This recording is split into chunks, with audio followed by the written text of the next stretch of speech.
Bismillahirrahmanirrahim. Kita lanjutkan lagi pelatihannya. Kali ini kita akan memasuki pembahasan tentang mengoperasikan perangkat lunak desain. Nah, ini kita bisa lihat dulu di sini gambarannya.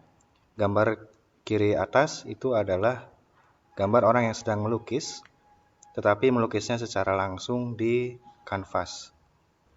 Di sebelah kiri bawah itu ada orang yang sedang membuat sketsa, juga langsung menggunakan alat tulis ke atas kanvas. Nah, sedangkan yang sebelah kanan, di kanan atas kita lihat di situ ada orang yang sedang melakukan desain ya, dengan bermodal komputer, kemudian ada keyboard di situ dan juga ada satu mouse. Nah, itu jadi dia sedang melakukan desain dengan alat komputer. Dan di bawahnya ada orang melakukan desain juga ya. Itu seperti sebuah pena elektronik ya, disebutnya stylus pen. Hanya saja kanvasnya dia berupa tablet, bukan berupa kertas sebagaimana yang sebelah kiri bawah. Jadi dari sini kita bisa melihat bahwa mengikuti perkembangan zaman ya, ketika dulu dari abad-abad yang lalu kegiatan melukis itu dilakukan secara langsung ke kanvas, di abad digital sekarang ini ya, di zaman digital seperti sekarang, kegiatan melakukan desain visual juga bisa dilakukan dengan menggunakan perangkat komputer dan bahkan kegiatan menggambar itu bisa dengan aktivitas fisik dari tangan serta ada kanvas digital di situ berupa tablet. Nah, di pelatihan kali ini yang kita maksud sebagai pelatihan konten visual di sini adalah pelatihan konten visual digital.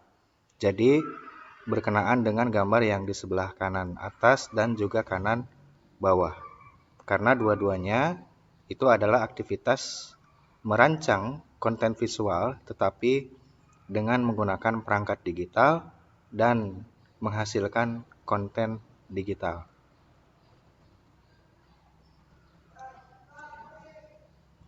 Nah, tujuan dari pelatihan kali ini adalah setelah mengikuti pelatihan, peserta mampu memilih dan mengoperasikan perangkat lunak atau software untuk lingkup desain. Dan manfaatnya adalah mendapatkan pengetahuan dan keterampilan mengoperasikan perangkat lunak desain. Nah, dalam roadmap pelatihan, kita memasuki pada tahap ketiga, yaitu membuat konten-konten visual melalui platform digital.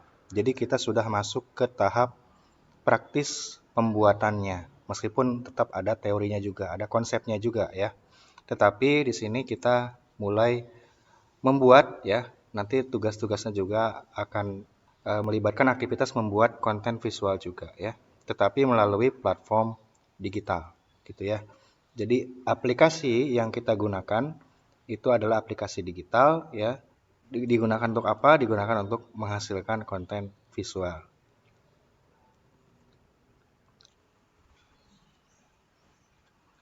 Nah, pertama-tama sebelum melakukan pelatihan, perhatikan keamanan dari masing-masing ya.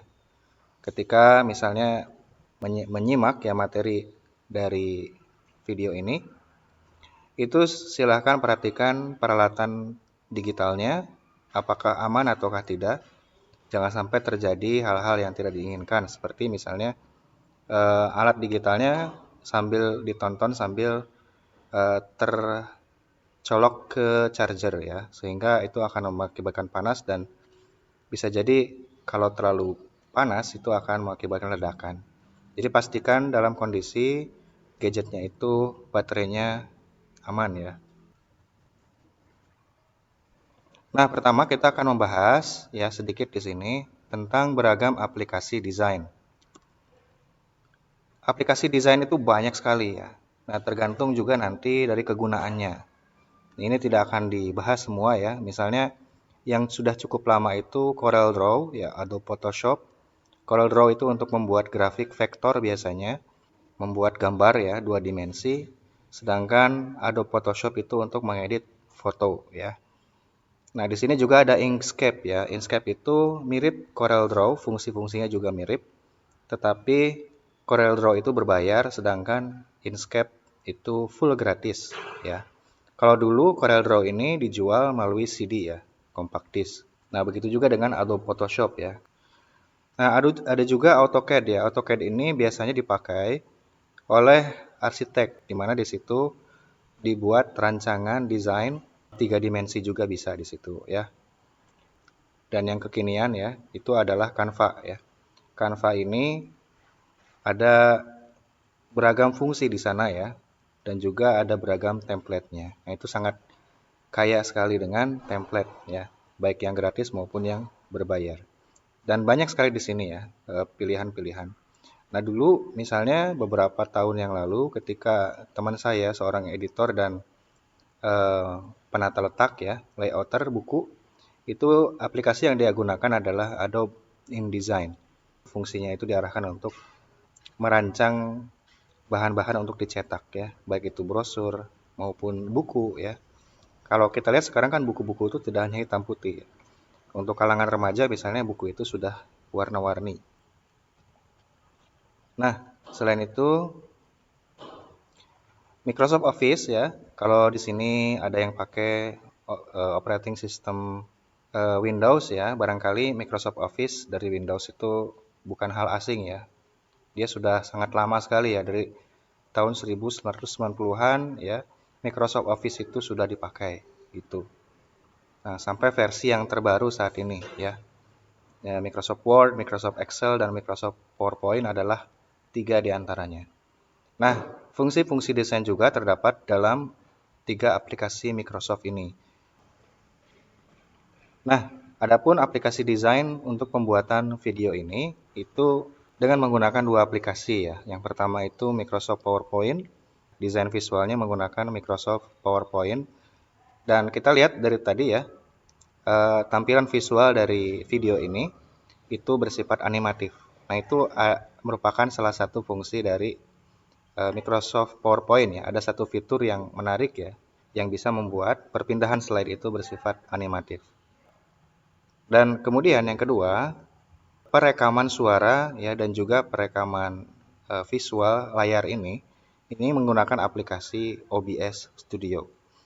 Menariknya aplikasi OBS Studio aplikasi ini bersifat gratis ya, bersifat gratis. Tetapi kita memang harus mau belajar karena kalau kita tidak paham ya itu agak cukup rumit ya settingannya. Nah, sehingga kita harus belajar, harus mempelajari. Dan sekarang untuk mempelajari OBS ini, gimana caranya kayak gini, gimana caranya kayak gitu ya, gimana caranya ngerekam slideshow misalnya gitu di PowerPoint, itu sudah banyak sekali ya tutorialnya di YouTube ya. Kita cuma tinggal lihat aja. Pertama ya, kita masuk ke tema seputar membuat konten visual yang merupakan sebuah skill. Ada satu berita yang saya baca ya beberapa tahun lalu. Ini tips Kang Abik agar tulisan enak dibaca. Ya, dalam artikel di Republika ini, artikel berita ini, dikatakan bahwa menurut Kang Abik ya atau Habibur Rahman El Shirazi, dia mengatakan bahwa menulis adalah keterampilan, bukan pengetahuan. Nah, ini kata-kata dia ya. Menulis adalah keterampilan, bukan pengetahuan. Jadi pengetahuan itu hanya sekedar tahu ya, tapi bukan berarti keterampilan itu tidak ada pengetahuan sama sekali. Hanya saja levelnya kalau keterampilan itu lebih daripada sekedar tahu. Nah, di sini beliau memberikan ilustrasi ya. Keterampilan itu beda, kuncinya pada jam terbang. Nah, ini istilah jam terbang itu dari mana? Istilah jam terbang itu adalah jam standar seorang pilot itu harus miliki ya. Maka dia harus memiliki setidaknya 4.000 jam terbang agar bisa menjadi kapten dari sebuah pesawat komersial ya. Jadi jam terbang itu pengalaman gitu ya. Atau dalam kata lain repetisi, pengulangan ya. Jadi artinya keterampilan itu bisa dikuasai tidak sekadar dengan tahu ya. Tidak sekedar oh gitu caranya. Oh gitu. Tapi memang harus berpengalaman ya, harus melewati waktu-waktu bersama dengan kegiatan yang ingin kita kuasai tersebut ya. Misalnya kita ingin jadi penulis handal ya, menulis setiap hari ya. Setelah 1 tahun, kalau kita konsisten itu akan terasa ya, kemampuan kita akan meningkat drastis dalam hal menulis. Nah, ini juga dengan berlaku untuk konten visual ya. Jadi membuat konten visual juga itu adalah sebuah skill. Nah, membuat konten visual sebuah skill bukan sekadar pengetahuan. Sebagaimana nyetir mobil, main drum, di sini ada main badminton ya. Cara menguasai skill itu adalah dengan tidak sekadar tahu teorinya. Oh, saya tahu ini setir untuk belok kanan, belok kiri ya.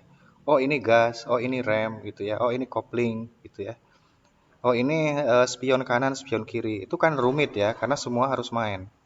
Tetapi kerumitan nyetir mobil itu ya, kerumitan nyetir mobil itu akan senantiasa berkurang seiring dengan apa? Seiring dengan kebiasaan ya, bukan pengetahuan yang banyak gitu ya, tapi pembiasaan yang terus-menerus. Pembiasaan itulah yang akan memperkuat pengetahuan itu. Nah, begitupun juga dengan di sini contohnya adalah main drum ya. Main drum itu dua kaki main, tangan juga main gitu ya. Dua tangan main, dua kaki main. Tapi kenapa ada anak kecil bisa main drum ya? Kenapa ada anak kecil bisa terampil ahli main drum dan ada orang dewasa yang tidak bisa main drum? Karena bukan hanya pengetahuan, tapi juga keterampilan, gitu ya. Sehingga harus melakukan latihan yang sangat banyak, ya. Harus melakukan pengulangan yang sangat banyak. Harus punya pengalaman menggunakan drum itu dengan jumlah jam yang sangat banyak. Nah, itulah kuncinya caranya itu menguasai suatu keterampilan dan mempertahankannya, ya. Maka tidak aneh kalau misalnya pemain bola ya semakin ahli dia, maka dia tetap akan latihan, ya. Pemain bola itu kan main bola itu kan skill. Nah, pemain bola yang handal itu ya latihan terus. Kenapa? Karena tadi ya untuk menguasai skill dan juga mempertahankannya. Nah, kita kalau ingin membuat konten visual, caranya bukan cuma tahu, oh gitu ya. Oh, ini caranya pakai Microsoft PowerPoint. Oh, pakai OBS. Bukan hanya itu, bukan hanya oh gitu ya. Tapi juga kita coba ya lalui ya. Kita coba lalui prosesnya, latihan terus-menerus ya, sehingga nanti tanpa terasa ya dalam waktu 1 bulan, 2 bulan, 3 bulan kita udah terbiasa gitu. Nah, tipsnya itu adalah mulai dari satu aplikasi dulu saja ya. Jadi kita akan coba memperkuat skill kita itu cukup dari satu aplikasi dulu saja. Kenapa? Karena ibaratnya seperti tadi ya. Kita baru belajar main gitar nih. Ya, kita baru belajar main gitar. Belum menguasai mendalam, kita udah pindah ke main piano, ya. Belum menguasai mendalam, kita udah pindah pakai drum. Padahal satu aja dulu ya, gitarnya diperdalam dulu ya. Main tiap hari gitu ya. Kalau misalkan piano ya, piano aja dulu, hafalkan dulu kunci-kuncinya ya kan. Kemudian main tiap hari sampai lama gitu ya, baru nanti kita setelah satu menguasai gitu ya, kita bisa pindah ke yang lain. Jadi, untuk membuat konten visual atau untuk membuat diri kita kompeten dalam pembuatan konten visual, kita ya mulai dulu dari satu aplikasi dan di sini tentukan dulu apa tujuan spesifik kita membuat sebuah konten ya. Jadi tujuannya apa kira-kira nih? Kita mau menggunakan suatu aplikasi desain itu tujuan untuk apa? Nanti aplikasi desain apa itulah yang dipilih ya. Misalnya kita ingin membuat konten desain untuk mengedukasi masyarakat tentang pendidikan anak usia dini misalnya. Nah, kita bisa menggunakan poster ya, menggunakan reels. Misalnya kalau poster ya udah kita bisa pakai Canva ya. Dan template-nya udah banyak di situ ya. Kita tinggal pilih salah satunya dan modifikasi gitu ya. Jadi tentukan dulu tujuannya apa gitu ya. Yang kedua, untuk tujuan itu kuasai dulu sampai mendalam, familiar dan terbiasa menggunakannya dan membuat karya-karya visual dengannya. Jadi bukan hanya familiar, paham ya, tapi juga terbiasa menggunakan dan terbiasa membuat karya visual dengannya. Jadi bukan hanya oh ini caranya bikin kayak gini praktek gitu ya, tapi juga harus menghasilkan karya juga kalau bisa. Sebagaimana misalnya anak TK itu belajar melukis ya atau menggambar. Ya udah gambar aja dulu gitu ya sampai mereka menghasilkan karya. Gimana kualitas karyanya itu urusan nanti, yang penting terus aja latihan gitu ya. Nah, kita akan coba memilih Canva ya sebagai aplikasi desainnya. Kenapa? Karena dia fungsinya banyak dan yang kedua dia kaya template ya. Nah, ini untuk pemula cukup enak ya, cukup instan untuk kita yang ingin membuat konten sebanyak-banyaknya dalam waktu yang relatif cepat gitu ya. Jadi Canva ini sangat luar biasa.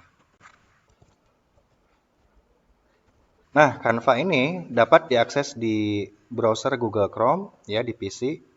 Sebetulnya Google Chrome juga ada di smartphone ya. Nah, bisa juga melalui Android apps ya atau di iOS di iPhone. Nah, jadi dia bisa berupa aplikasi, bisa diakses di Google Chrome ya di PC. Yang mana yang paling enak kita gunakan? Apakah di smartphone ataukah di komputer, itu diserahkan ke masing-masing tergantung kepada tujuannya juga. Nah, di sini ada pilihan sosial media.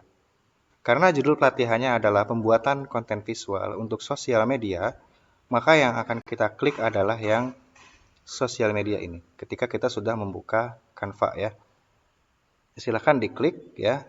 Nanti di situ akan ada pilihan ya. Kira-kira sosial media apa yang akan kita gunakan ya untuk memposting konten visual kita. Nanti dia akan memberikan blanko kosong ya, blanko, atau memberikan template-template yang cukup banyak, tinggal kita edit saja. Nah, pertama, sebelum kita buat desainnya, kita menentukan tujuan pembuatan desain ya. Coba pikirkan untuk tujuan apa desain yang akan Anda buat ya. Kira-kira mau buat desain buat apa nih gitu ya. Anda mau berkontribusi apa terhadap pemirsa ya yang akan menonton atau melihat desain Anda. Kira-kira mereka akan sekedar terhibur dengan desain seni Anda ataukah mereka merasa tercerahkan dengan konten visual Anda yang itu memuat desain visualnya ataukah seperti apa. Nah, contoh misalnya di sini ya. Misalnya adalah kita melihat satu persoalan nih ya, berasal dari data misalnya ya. Berdasarkan data dari EF English Proficiency Index ya, Indonesia berada di peringkat ke-80 dari 116 negara di dunia dalam hal tingkat kemahiran berbahasa Inggris ya. Jadi Indonesia itu masuk peringkat yang cukup bawah ya. Masuk peringkat yang cukup bawah dan dia terkategori low proficiency ya, kemahirannya itu rendah. Nah, pain pointnya yang kita lihat ya, yang bisa kita lihat melalui empati itu, banyak yang terhambat mendapatkan lowongan pekerjaan remote dari luar negeri, sebetulnya dari dalam negeri juga ya, dan peluang usaha yang lebih besar karena tidak menguasai bahasa Inggris. Nah, jadi peluang-peluang usaha remote ya dari luar negeri itu bisa kita akses ya melalui berbagai macam aplikasi ya, baik itu LinkedIn ya, Fiverr dan sebagainya ya. Nah, kalau kita terhambat bahasa Inggrisnya, nah itu bisa jadi kendala juga ya. Nah, peluang usaha juga karena tidak menguasai bahasa Inggris akhirnya terhambat misalnya untuk ekspor ya, atau misalnya nggak bisa daftar beasiswa ya. Salah satu persyaratan beasiswa itu kan harus lulus sertifikat bahasa Inggris ya. Nah, dan harga untuk ikut tesnya itu cukup mahal kan. Sehingga kalau misalnya ikut tes kemudian gagal, skornya nggak memenuhi, maka itu akan menyebabkan apa? Kerugian finansial juga ya, selain kerugian tidak dapat beasiswanya ya, tidak bisa daftar beasiswa. Jadi artinya perlu persiapan gitu ya.